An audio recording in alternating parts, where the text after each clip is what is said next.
ഷെഫേ ഷെഫേ നമ്മുടെ റിസീവിംഗ് ഏരിയയിൽ ഒരുപാട് ചെറിയ പംകിൻ വന്നിട്ടുണ്ടല്ലോ. നമ്മൾ എത്ര ഓർഡർ ചെയ്തിട്ടില്ലെന്നല്ലേ? പംകിൻ അത് ഞാനാണ് ഓർഡർ ചെയ്തത്. അത് എന്തിനു വേണ്ടിട്ടാ?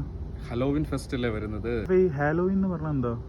ഈ ഹലോവിൻ എന്ന് പറഞ്ഞു കഴിഞ്ഞാൽ ഈ പാശ്ചാത്യ നാടുകളിലെ അവിടുത്തെ ഒരു ക്രൈസ്തവ വിശ്വാസം അനുസരിച്ച് ഓൾ സെയിൻസിൻ്റെ ഫെസ്റ്റാണ് നവംബർ 1 അതിൻ്റെ തലേദിവസമായിട്ടുള്ള ഒക്ടോബർ 31 കൊണ്ടാടുന്ന ഒരു വാർഷിക ഉത്സവമാണ് ഈ ഹലോവിൻ എന്ന് പറഞ്ഞു കഴിഞ്ഞാൽ. ഇതിൻ്റെ പിന്നിലുള്ള ഒരു ചരിത്രം എന്താണെന്ന് വെച്ച് കഴിഞ്ഞാൽ ഈ പുതുവത്സര ആഘോഷത്തിൻ്റെ തലേ ദിവസം ഈ പറയുന്ന ജീവിച്ചിരിക്കുന്നവരും മരിച്ചവരും തമ്മിലുള്ള ആ രണ്ട് ലോകങ്ങൾ തമ്മിലുള്ള വ്യത്യാസം വളരെ കുറഞ്ഞു വരികയും മരിച്ചവർ എന്താ പറയുക ഭൂമിയിലേക്ക് പ്രേതങ്ങളായിട്ട് വരുമെന്നുമാണ് ഇത് വിശ്വസിക്കപ്പെടുന്നത്. പക്ഷേ നമ്മുടെ ഇന്ത്യയിൽ ഇത് ആഘോഷിക്കാറുണ്ടോ? ഇന്ത്യയിൽ തീർച്ചയായിട്ടും ഇത് ആഘോഷിക്കുന്നുണ്ട്. കാരണം ഇപ്പോൾ പണ്ടത്തെ പോലെയല്ല, സോഷ്യൽ മീഡിയയുടെ ആധിക്യം, അതുപോലെ തന്നെ നമുക്ക് സിനിമകൾ, അതുപോലെയുള്ള അത് ഇവിടുന്ന് മൈഗ്രേറ്റ് ചെയ്ത് ഒത്തിരി ആളുകൾ വെളിയിലേക്ക് പോകുന്നു. ഇതൊക്കെ കൊണ്ട് നമുക്ക് പാശ്ചാത്യ രാജ്യങ്ങളുടെ ആ ഒരു സംസ്കാരം കൂടുതലായിട്ട് നമ്മുടെ ഇടയിലേക്ക് ഇപ്പം വന്നുകൊണ്ടിരിക്കുകയാണ്. ആ ഒരു സമയത്ത് അവിടെ നടക്കുന്ന ആഘോഷങ്ങൾ നമ്മുടെ ഇടയിൽ ഏറ്റവും കൂടുതലായിട്ട് നടക്കുന്നുണ്ട്. സ്വാഭാവികമായിട്ട് ഇന്ത്യയിൽ ഇതിപ്പോൾ ആഘോഷിക്കപ്പെടുന്നുണ്ട്. ഷെഫേ, അപ്പോൾ ഈ ഫുഡും ഹാലോവിനായിട്ട് എന്താ ബന്ധം? ഫുഡും ഹലോവിനുമായിട്ട് തീർച്ചയായിട്ടും ബന്ധമുണ്ടോ. ഇതിൽ പ്രധാനമായിട്ടും വരുന്നതെന്ന് പറഞ്ഞു കഴിഞ്ഞാൽ ഹാർവസ്റ്റിംഗ് ഓഫ് ഫുഡ് വരുന്നുണ്ട്, സോൾ കേക്ക്സുകൾ, അതുപോലെ തന്നെ ട്രിക്ക് ആൻഡ് ട്രീറ്റ്സ് എന്ന് പറയുന്ന ആ ഒരു പരിപാടി ഇതിനകത്ത് വരുന്നുണ്ട്. പിന്നെ അതുപോലെ ബോൺഫയർ. കുറച്ചുകൂടി സിമ്പിളായിട്ട് പറയുകയാണെങ്കിൽ സിമ്പിളായിട്ട് പറയടാ.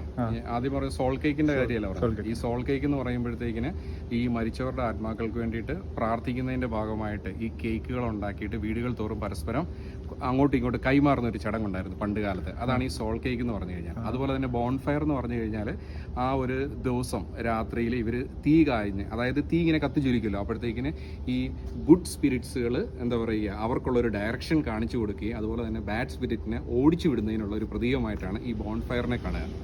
ഹാർവസ്റ്റിങ്ങിനെ കുറിച്ച് പറഞ്ഞു കഴിഞ്ഞാൽ ആ സമയത്ത് ഏറ്റവും കൂടുതലായിട്ട് ഹാർവസ്റ്റിംഗ് യൂറോപ്പിൽ നടക്കുന്നതെന്ന് പറഞ്ഞു കഴിഞ്ഞാൽ ആപ്പിൾസിൻ്റെയാണ്, അതുപോലെ തന്നെ പംകിനും. അതിൽ നിന്ന് ആപ്പിൾ സിഡർ വിനേഗർ അല്ല ആപ്പിൾ സിഡർ വൈൻസും അവർ ഉണ്ടാക്കിയെടുക്കാറുണ്ട്. ഈ ഒരു ഹാർവസ്റ്റിംഗ് ടൈമിൽ പംകിനാണ് ഏറ്റവും കൂടുതലായിട്ട് ഉപയോഗിക്കുന്നത്. അതുകൊണ്ട് ഈ ഒരു തീം നോക്കിക്കഴിഞ്ഞ് കഴിഞ്ഞാൽ പംകിൻ റിലേറ്റഡ് ആയിട്ടുള്ള സാധനങ്ങളായിരിക്കും ഈ ഹലോവിൻ ബുഫേയിലും അതിൻ്റെ മെനൂസിലും നമുക്ക് കാണാനായിട്ട് സാധിക്കുക. അപ്പോൾ ഈ ട്രിക്ക് ആൻഡ് ട്രീറ്റോ? അത് വിട്ടുപോയി. അതാണ് ഏറ്റവും മോഡേൺ ആയിട്ടുള്ള ട്രെൻഡിങ് ആയിട്ടുള്ള ഒരു സംഭവം എന്ന് പറയുന്നത് ട്രിക്ക് ആൻഡ് ട്രീറ്റ്സിൽ ഏറ്റവും കൂടുതൽ യങ്സ്റ്റേഴ്സ് ആണ് അതിൽ പെർഫോം ചെയ്യുക. ഇവർ ചെയ്യുന്നതെന്ന് പറഞ്ഞാൽ പലതരത്തിലുള്ള ഈ ഒരു ഹലോവിൻ തീംഡ് ആയിട്ടുള്ള കോസ്റ്റ്യൂംസ് എല്ലാം ധരിച്ചിട്ട് ഈ വീടുകൾ തോറും ചെല്ലും. അപ്പോൾ അവിടെ ചെന്നിട്ട് ഈ ട്രിക്ക് ആൻഡ് ട്രീറ്റ് ചെയ്യുമ്പോഴത്തേക്കിന് അവർ ക്യാൻഡീസ്, ആ ഹോസ്റ്റ് ഇവർക്ക് ക്യാൻഡീസ് കൈമാറുകയും അതുമായിട്ട് പോവുകയും ചെയ്യും. കുട്ടികളാണ് ഏറ്റവും കൂടുതൽ ഈ ഒരു കാര്യത്തിൽ ഇടപെടുക.